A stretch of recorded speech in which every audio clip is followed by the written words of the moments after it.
In this video, I'm going to show you how to actually pour glaze onto a piece.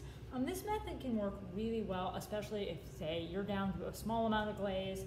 It's not enough to actually dip the entire piece in, or you have a form that is just difficult or awkward to dip into a bucket and it's too much surface to actually just brush on. Pouring or dipping is always a much more even surface than applying with a brush, so use them as much as you can.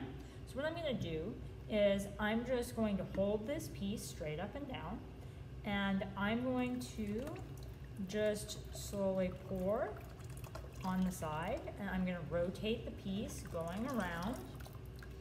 I may have to pause, let that dry a second, and adjust.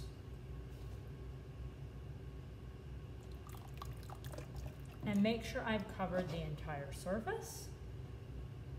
I'm just going to keep rotating this until this dries enough so that it's not going to drip anymore.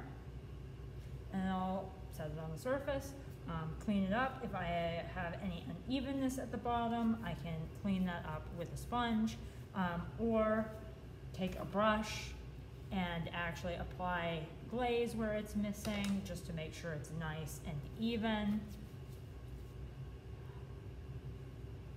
But the goal is to have as few drips as possible, but this is a way to get a lot of glaze onto a surface really quickly.